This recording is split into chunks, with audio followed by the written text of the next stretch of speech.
भारत का सबसे खूबसूरत शहर और सबसे शांत शहर इस पर जल रहा है। दो कम्युनिटीज के बीच मान लो एक वॉर सी स्टार्ट हो गई हो and surprisingly this time it's not about religion. Conflict चाहे किसी के बीच भी हो, वजह चाहे कोई भी हो, बट एट द एंड मारे तो इनोसेंट सिविलियंस ही जाते हैं। 20 से ज्यादा लोगों की जान जा चुकी है, 600 से ज्यादा लोग बुरी तरीके से घायल हैं और 9000 लोगों को इंडियन आर्मी ने वहां से रेस्क्यू किया।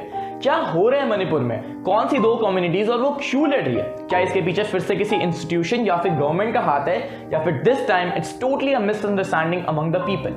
सो देखिए पूरा वीडियो और जानिए और फिर खुद करिए डिसाइड क्या है सही और क्या है गलत। ये पूरी सिचुएशन समझने से पहले हमें मणिपुर के थोड़े बैकग्राउंड और हिस्ट्री के बारे में समझना पड़ेगा। तो मणिपुर में 30 से भी ज्यादा ट्राइबल कम्युनिटीज रहती है, पर यहाँ पे 3 मेजर ट्राइबल कम्युनिटीज है, जो कि है Meiteis community which is 60% of the total Manipur का पॉपुलेशन, और ये वैली एरिया में रहती है। इनकी कॉन्स्टिट्यूशन असेंबली में भी रिप्रेजेंटेशन ज्यादा है, they have 40 seats out of 60। वहीं दो communities which is Kukis and Naga community, they have 30 to 35% of the population and ये वैली एरिया में रहती है। इन दो कम्युनिटीज के बीच मणिपुर में कई सालों से कॉन्फ्लिक्ट चला रहा है, so you can technically call it a hilly area versus the valley area problem.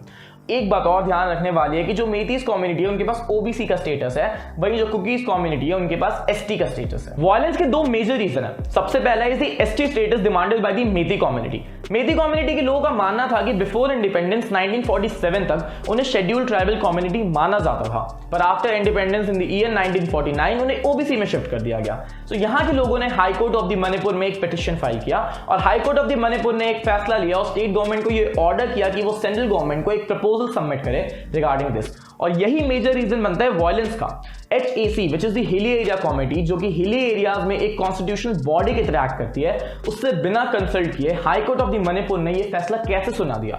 और एक बार अगर ये प्रपोजल स्टेट गवर्नमेंट भेज देती तो मेती कम्युनिटी को शेड्यूल्ड ट्राइबल कम्युनिटी का दर्जा आराम से मिल जाता। कहने को तो ये प्रोसेस काफी टीडियस और काफी लंबा है, पर अगर स्टेट और सेंट्रल गवर्नमेंट में सेम गवर्नमेंट की मेजॉरिटी और दोनों ही गवर्नमेंट इस बात से एग्री करती है, then can be done very very quickly.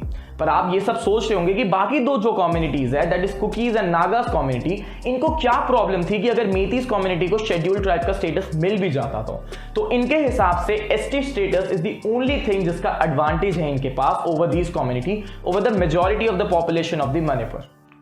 पर मेतीस कम्युनिटी जो कि मेजॉरिटी ऑफ द मणिपुर की पॉपुलेशन है, इनके पास कॉन्स्टिट्यूशन असेंबली में सीट्स भी ज्यादा है, तो इनको शेड्यूल्ड ट्राइब का स्टेटस क्यों चाहिए? तो यहाँ के लोगों के द्वारा इसके दो रीजन बताए जाते हैं। सबसे पहला is the protection and the reservation provided by the government. So government scheduled tribe status को काफी ज्यादा प्रोटेक्शन और रिजर्वेशन प्रोवाइड करती है in the form of education, jobs, taxes etcetera. So किसी भी कम्युनिटी को और किसी भी लोगों को ऑफकोर्स ये सारी चीजें चाहिए होती है। इसके साथ साथ जो सेकेंड रीजन है, जो कि सबसे बड़ा रीजन है, that is the land protection.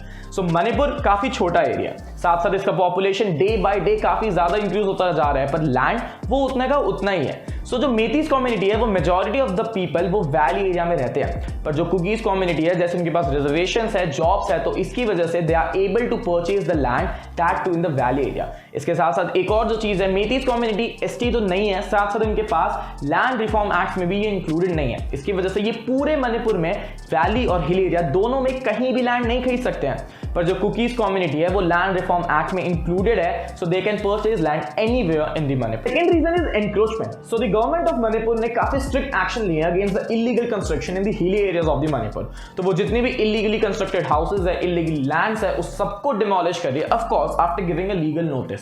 So government ऐसा इसलिए कर रही है क्योंकि उनके हिसाब से म्यांमार और भूटान से काफी इलीगल इमिग्रेशन आ रहा है पूरे मणिपुर में। इसके साथ साथ हिली एरियाज ऑफ द मणिपुर में इलीगली ओपियम को भी प्रोड्यूस किया जा रहा है, जिसको गवर्नमेंट ऑफ द मणिपुर काफी जोरों शोरों से रोकने की कोशिश कर रही है। But Nagas and Kuki community के हिसाब से गवर्नमेंट ऐसा इसलिए कर रही है क्योंकि गवर्नमेंट में मेती कम्युनिटी की ज्यादा मेजॉरिटी है और Meitei community just out of revenge ऐसा कर रही है ताकि ये जो दो कम्युनिटीज है ये और माइनॉरिटी में आ जाए। तो यही कुछ रीजन है जिसकी वजह से मणिपुर जैसा शांत शहर आज आग में जल रहा है। वो शहर जिसने इंडिया को ओलंपिक मेडलिस्ट दिए, वहीं ओलंपिक मेडलिस्ट प्लेयर आज सेव मणिपुर की रिक्वेस्ट कर रहे हैं। पूरे मणिपुर में अगले 7 दिन तक इंटरनेट बैन है। आधे से ज्यादा मणिपुर में सेक्शन 144 लगा हुआ है। Public store, convenience store, hospital, सारी दुकानें ये सब आग में जल रही है। कम्युनिटी लीडर्स फिर से हाथ मिला लेंगे, आज नहीं तो कल मणिपुर में सब कुछ ठीक हो जाएगा, शांति फिर से वापस आ जाएगी। पर क्या एक बच्चे को उसकी माँ और बाप वापस मिल पाएंगे? क्या एक पेरेंट्स को उनके बच्चे वापस मिल पाएंगे? और मेरे दोस्तों यही है एक हार्श रियलिटी किसी भी वॉर और किसी भी वायलेंस की। सो #SaveManipur।